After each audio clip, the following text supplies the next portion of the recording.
Namo tassa bhagavato arahato samma sambuddhassa. Namo tassa bhagavato arahato samma sambuddhassa. Namo tassa bhagavato arahato samma sambuddhassa.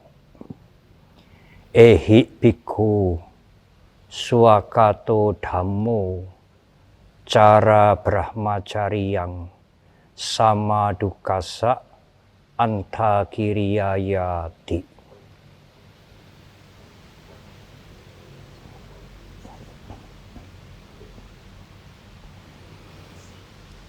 Para bhikkhu, ibu sekalian, para bapak dan saudara-saudara yang berbahagia.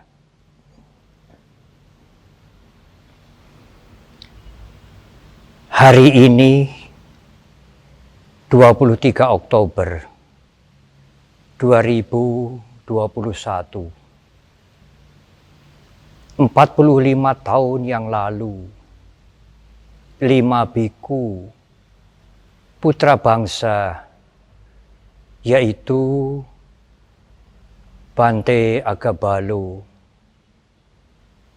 Bante Kemasarano, Bante Sudamo, Bante Kemio, dan Bante Nyanawuto menyatakan lahirnya Sangha Theravada Indonesia di Wihara Tanah Putih, Semarang.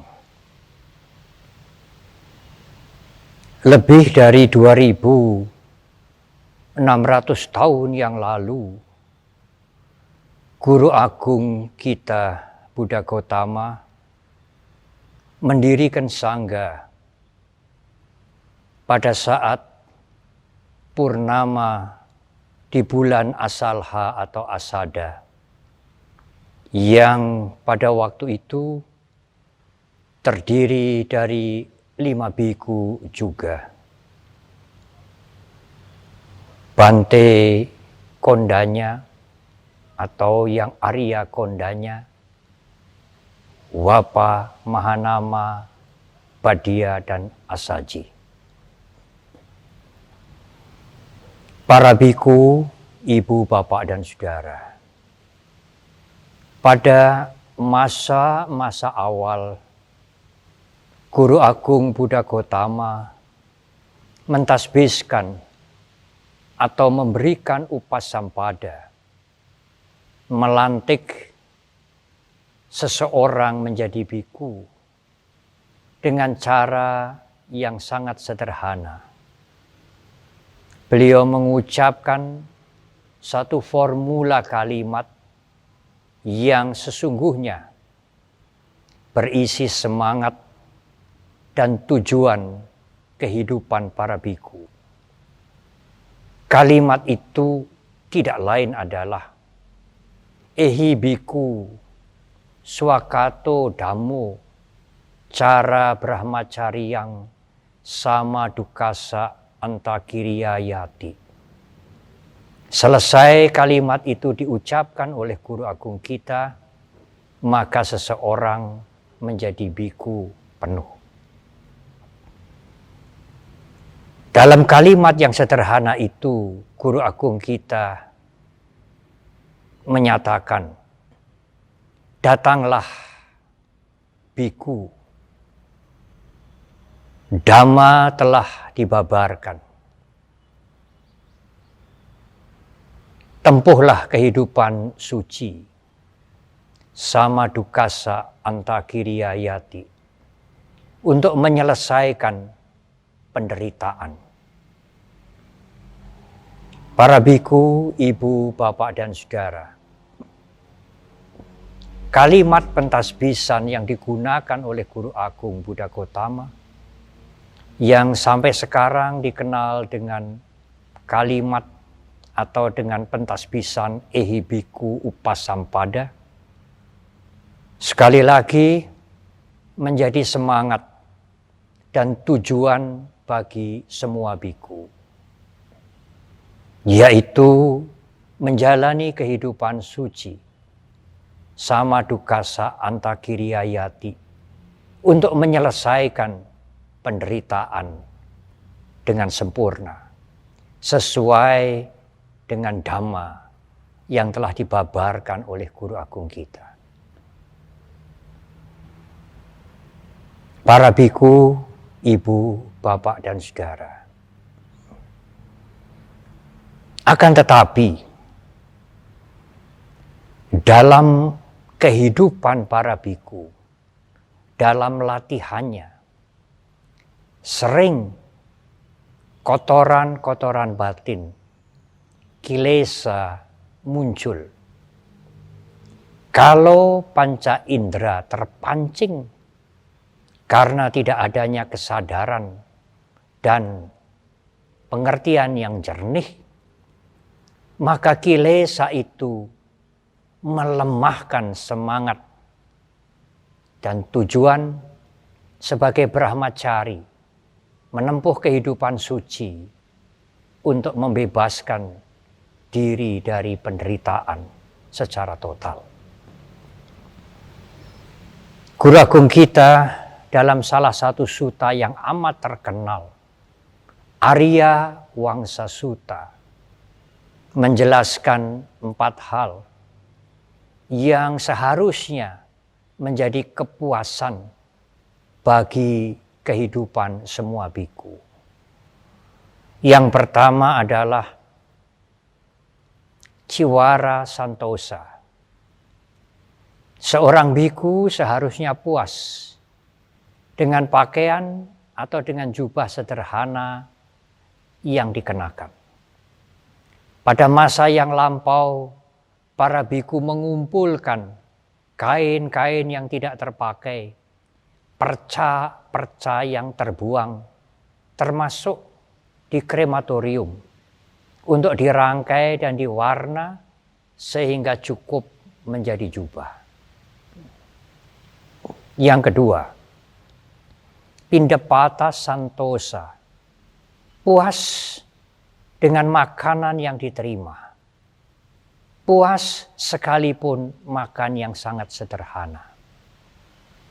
Dalam kehidupan Guru Agung Buddha Gotama sendiri, pernah dalam 1 minggu penuh, beliau tidak mendapatkan makanan.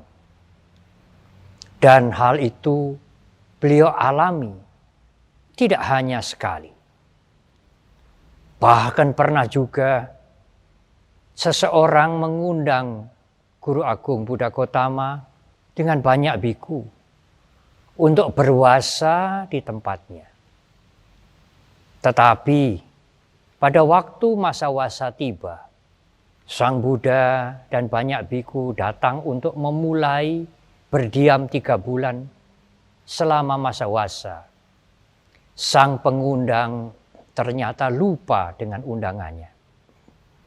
Selama 3 bulan penuh, Guru Agung Buddha Gotama dan banyak biku murid-murid beliau tidak mendapatkan makanan yang proper. Makan makanan yang amat sederhana. Bahkan bukan makan makanan layaknya bagi manusia.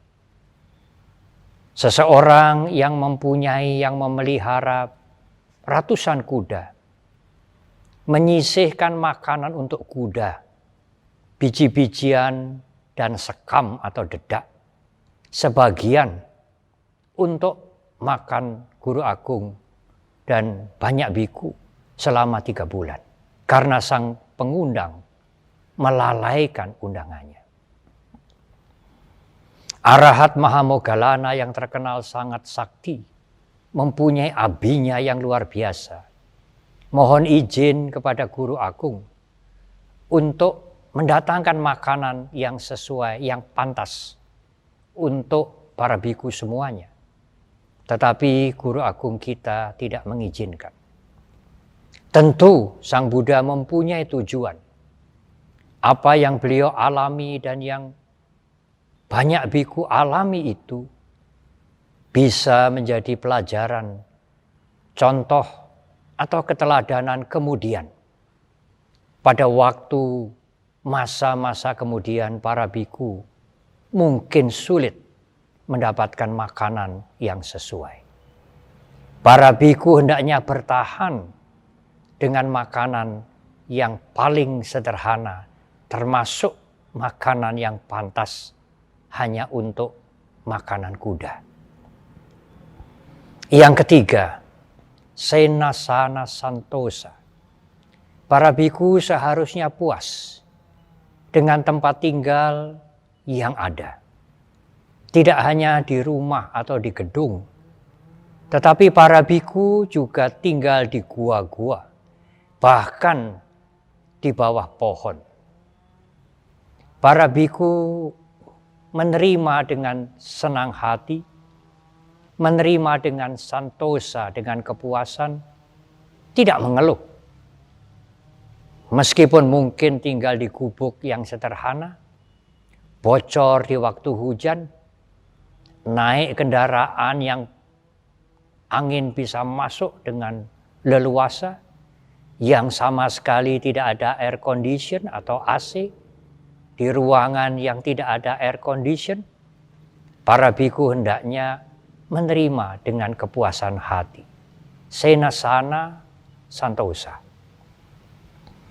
Yang keempat, bawana pahana ramata. Para biku hendaknya bergembira, bersemangat untuk mengembangkan hal-hal yang baik bagi dirinya dan menjauhi, menghentikan kebiasaan-kebiasaan buruk yang mungkin masih terbawa sebelum dirinya menjadi biku. Para biku, ibu, bapak, dan saudara, Bante Buddhaghosa dalam Visuddhimagga merinci 4 hal kesucian perilaku para biku. Yang pertama adalah Patimokkha Sangwarasila. Mempunyai perilaku yang baik, menjaga diri dengan menaati Patimokkha. Guru Agung menggariskan Patimokkha sebagai pagar, sebagai pelindung bagi para biku yang masih mempunyai semangat dan tujuan kuat, sebagai samana, sebagai petapa yang menempuh brahmacari kehidupan suci untuk bebas dari penderitaan, tetapi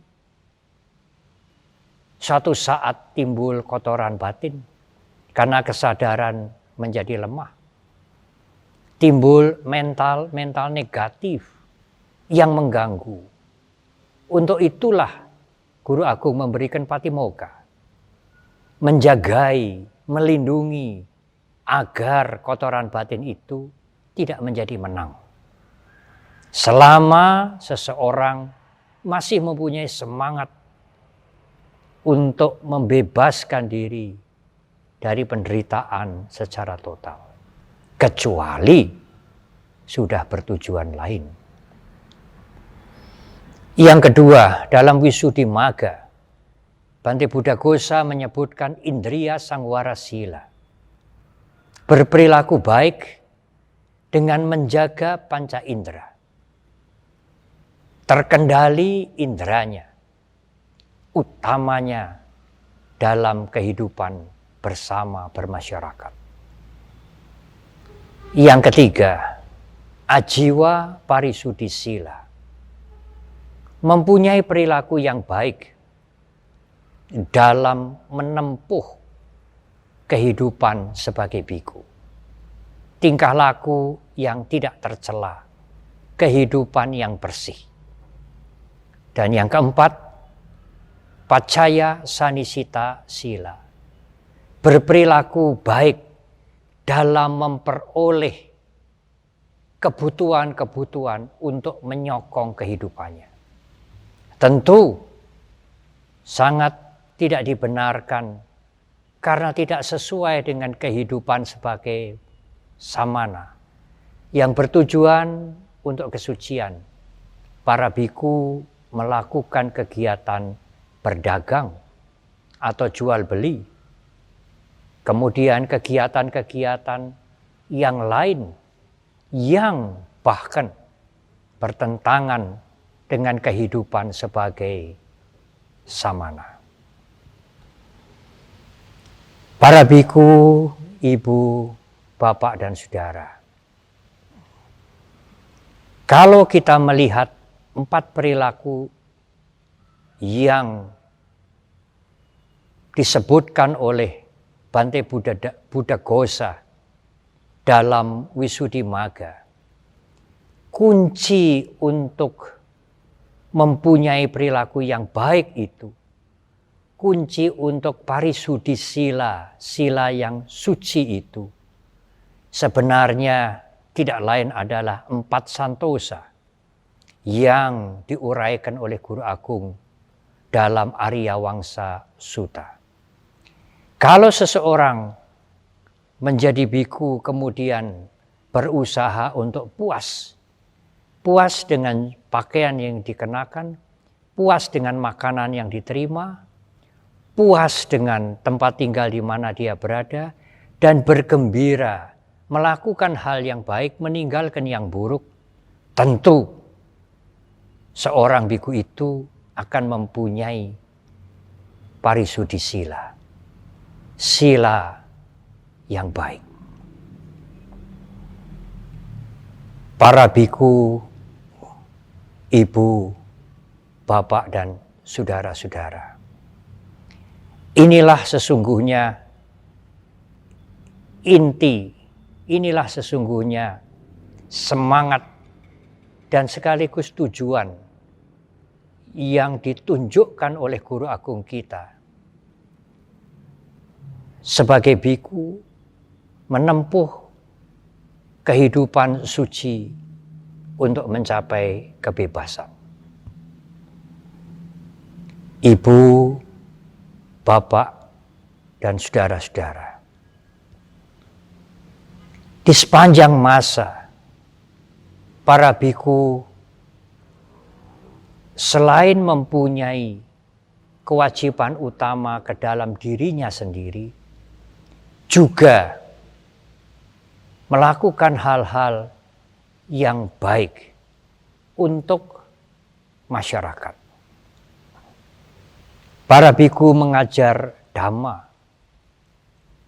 mencegah masyarakat untuk melakukan hal-hal yang buruk, mendorong masyarakat untuk melakukan hal-hal yang baik, membimbing meditasi, menjadi pendidik, apakah di lembaga pendidikan formal ataukah di lembaga-lembaga keagamaan. Mendorong masyarakat untuk aktif, melakukan aktivitas sosial, misalnya dalam kondisi yang sulit, bencana alam, pandemi, dan sebagainya. Para biku mendorong, memberikan arahan kepada masyarakat untuk melakukan hal-hal yang baik, yang berguna.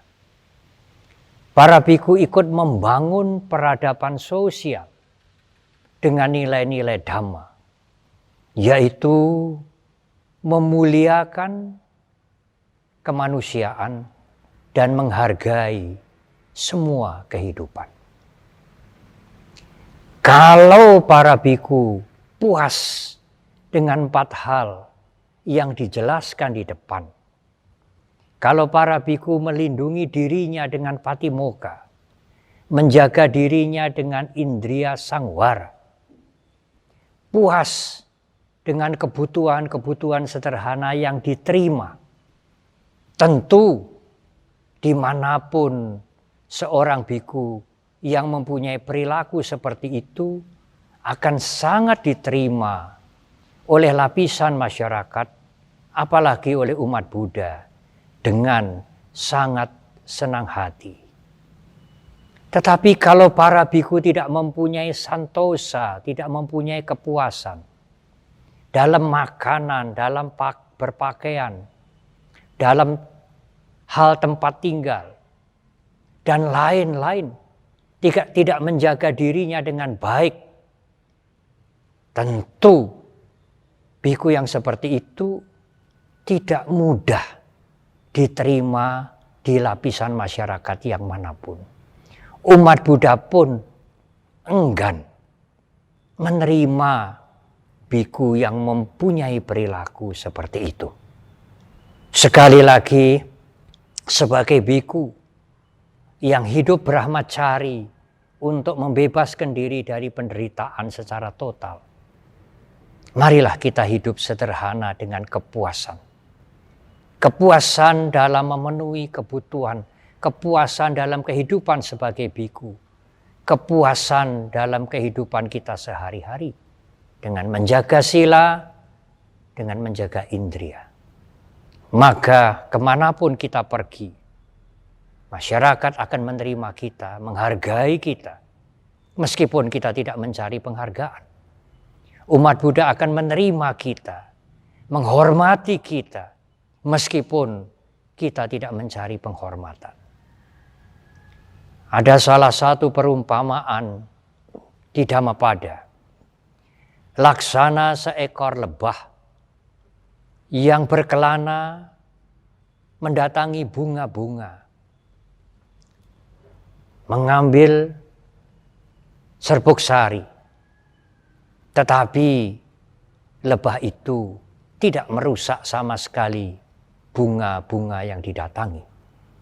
Demikianlah para biku sebagai samana masuk keluar desa dengan tidak membuat kerusakan di desa itu. Bahkan memberikan manfaat yang berharga bagi umat dan bagi masyarakat. Para biku, ibu, bapak, dan saudara, ulang tahun Sangga setiap tanggal 23 Oktober atau hari jadi, hari lahir Sangga Theravada Indonesia, selalu dalam suasana Katina, menjelang masa Katina atau di dalam masa Katina. Pada tahun ini masa Katina dimulai pada tanggal 22 Oktober. Hari ini tepat hari lahir Sangga Theravada Indonesia, sehari setelah awal masa Katina. Memang tidak di semua wihara bisa diselenggarakan Katina yang sesungguhnya sesuai dengan aturan winaya. Karena tidak di semua wihara berwasa cukup 5 biku atau lebih. Tetapi dalam masa Katina yang 1 bulan ini, umat menggunakan kesempatan, bahkan tidak ingin tertinggal untuk berdana kepada Sangga. Saya tidak akan menerjemahkan kalimat berdana atau kata ungkapan berdana dengan ungkapan yang lain. Karena kata-kata atau ungkapan berdana sudah masuk ke sanubari umat Buddha. Umat Buddha mengerti sekali, bahkan kalimat berdana pun sudah menjadi bahasa Indonesia. Meskipun tentu boleh diterjemahkan dengan berderma atau memberikan sumbangan. Namun pada kesempatan ini saya ingin tetap menggunakan ungkapan berdana. Dan itu lebih masuk dalam sanubari umat Buddha di Indonesia. Sebagian atau banyak umat Buddha yang mempunyai pemikiran, kami hanya pemula, kami belum bisa praktek dhamma yang tinggi-tinggi, hanya berdanalah yang kami bisa. Praktek dhamma yang kecil, praktek dhamma yang mungkin masih rendah. Anggapan atau pemikiran seperti ini Tidaklah benar, ibu, bapak, dan saudara. Kalau praktek dhamma yang kecil, yang dianggap kecil berdana itu dilakukan dengan baik, dengan pengertian yang baik, kemudian dipraktekkan dengan baik, akan memberikan manfaat yang besar.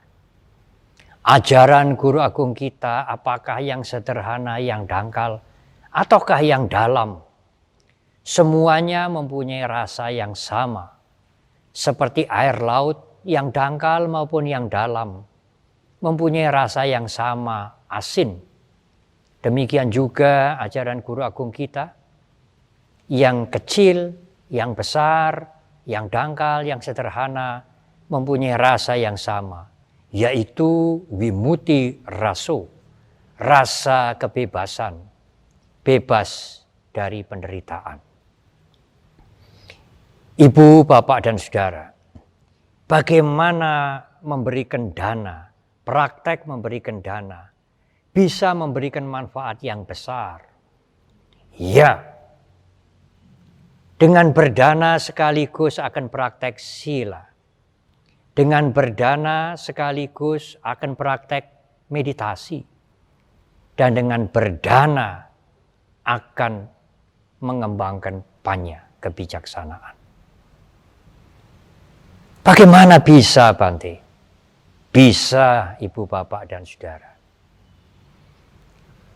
Langkah yang pertama, kalau ibu, bapak, dan saudara berdana dengan cetana sampada, dengan kesungguhan pikiran, dengan hati yang penuh,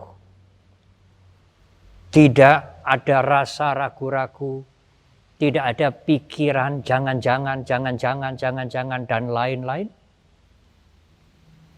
Kalau Anda sekalian berdana dengan watu sampada, dana atau sumbangan atau derma yang Anda berikan itu didapatkan dengan cara yang baik, bukan yang buruk, bukan melanggar sila, bukan mencuri, bukan korupsi, bukan menipu, dan diberikan untuk tujuan yang baik, untuk pendidikan, untuk mereka yang membutuhkan, kepada orang tua, kepada para guru kita, kepada sangga.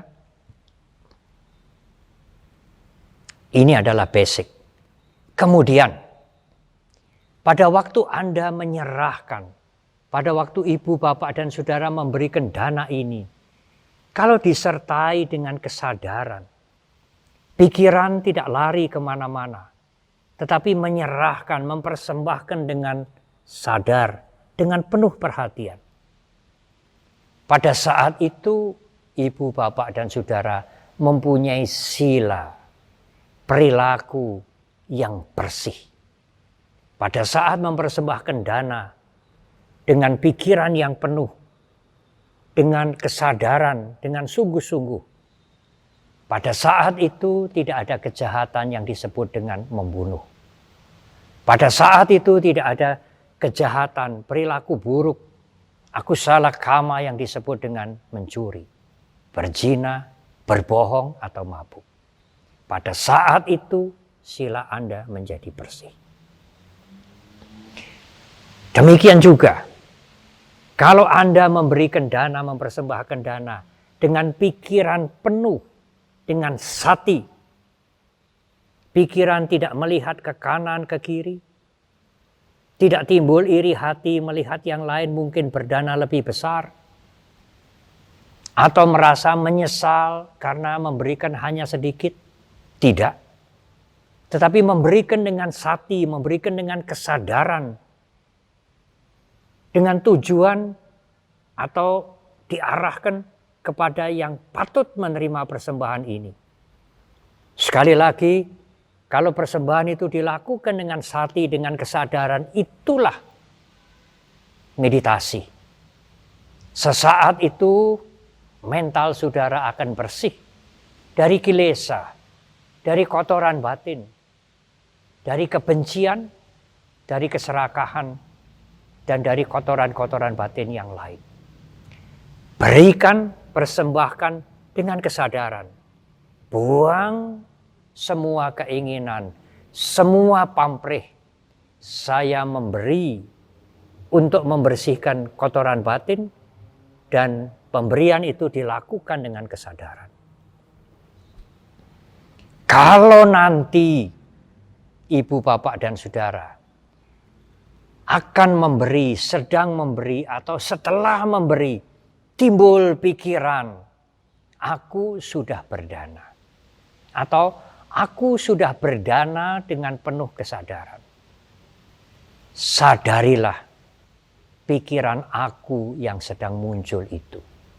Mungkin hanya sekali, mungkin berkali-kali. Karena pikiran itu mempunyai kebiasaan mencari penghargaan. Kalau pikiran aku itu disadari, maka itulah juga melatih untuk mengembangkan panya. Melihat keakuan, menyadari keakuan, dan dengan menyadari keakuan, maka keakuan itu menjadi lenyap. Dengan berdana, saudara praktek sekaligus sila, samadhi, dan juga panya. Tetapi memang ibu, bapak, dan saudara, sekali lagi, kuncinya adalah kesadaran dan pengertian yang benar. Sati sampajanya. Pengertian yang benar, memberi untuk kebersihan batin, memberi untuk mencapai kebebasan dari penderitaan. Memberi dengan barang-barang, dengan materi yang didapatkan, dengan cara yang tidak melanggar sila. Memberi ditujukan untuk tujuan yang baik. Dan memberilah dengan sati, dengan kesadaran. Kalau ada pikiran-pikiran yang muncul sesudah memberi, apakah kecewa, apakah timbul keinginan yang tadi tidak timbul kemudian timbul? Meskipun tidak kecewa, meskipun tidak timbul keinginan, tetapi timbul keakuan, merasa lega bahwa aku sudah berdana pada masa katina kali ini. Aku sudah berdana dengan kesadaran. Pemikiran-pemikiran itu juga harus disadari. Karena dengan menyadari pikiran keakuan yang muncul itu, kotoran batin yang bersumber dari keakuan itu menjadi tenggelam, tenggelam, dan tenggelam. Dengan berdana, kita bisa praktek sila. Dengan hanya berdana, kita bisa praktek meditasi, samadhi. Dan dengan berdana akan mengembangkan panya. Membersihkan batin kita dari mental-mental yang kotor. Apakah keserakahan, hawa nafsu, kebencian, keakuan, dengan semua keturunannya. Oleh karena itu, ibu, bapak, dan saudara, berusahalah bermeditasi setiap hari. Karena dengan meditasi yang saudara latih, meskipun saudara berdana sederhana, apa yang Anda lakukan itu, apa yang saudara lakukan itu, akan memberikan manfaat yang besar. Manfaat berkembangnya praktek sila, sekaligus meditasi, dan juga berkembangnya panya. Tidak ada praktek yang sederhana. Sekalipun kecil, sekalipun mungkin dangkal. Kalau dilakukan dengan sati, dengan sampajanya, yang sekalipun dianggap kecil dan dianggap dangkal, akan membawa manfaat yang besar untuk membersihkan batin, mencapai kehidupan yang baik, akhirnya bebas dari penderitaan secara total. Tentu berbahagialah umat yang sampai hari ini Sangga Theravada Indonesia telah melewati masa 45 tahun. Dan kami para biku menyampaikan penghargaan anumodana bahwa selama ini umat memberikan dukungan, memberikan bantuan, memberikan support yang sangat baik, yang sesuai dengan kehidupan para biku. Sehingga para biku dan Sangga Theravada Indonesia bisa bertahan, para biku bisa melatih dirinya dengan baik, dan juga memberikan bimbingan, memberikan arahan, menjadi teladan yang baik bagi umat. Dirgahayu Sangga Theravada Indonesia, selamat melakukan kebajikan berdana dengan benar, dengan baik. Semoga ibu, bapak, dan saudara maju dalam praktek dhamma untuk mencapai kebahagiaan yang tertinggi, yaitu kebebasan. Semoga semua makhluk berbahagia.